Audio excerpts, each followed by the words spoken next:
Louisiana's coastal master plan calls for the state to spend $50 billion over 50 years to preserve its wetlands. I think if you look at the $50 billion, I think it was a little eye-opening. This is about survival. Some of that will come from the government. More than $6 billion will come from the BP oil spill settlement. How far are we now from the center of the world? It's like 18 miles. Yep, you're in open water here. The state loses a football field worth of coast every hour. Before Hurricane Katrina, you would have much more lush vegetation, much more green space, but you can see that it's just kind of choppy, fragmented marsh. Marshland is the mainland's first line of defense. Chip Klein says his mandate is to make sure there's more of it. He points to Bayou DuPont. You can see the pipeline there.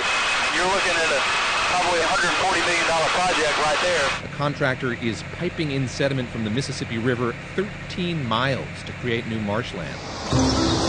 Another way to move sediment is with what are called river diversions.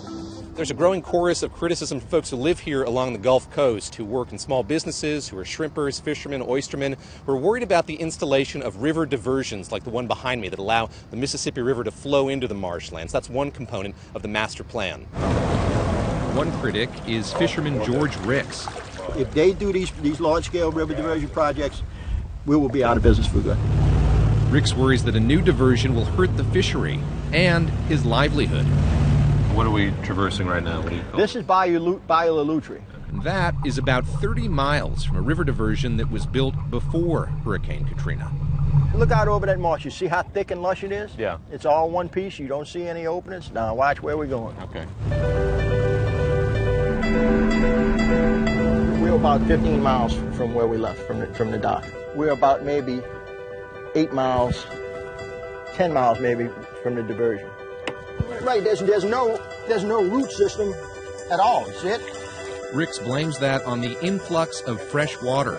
He says he's for coastal restoration, but the government does not understand this fragile ecosystem's importance. Louisiana will revise the coastal master plan in 2017. Louisiana's coastal authority says residents like Ricks will have a seat at the table.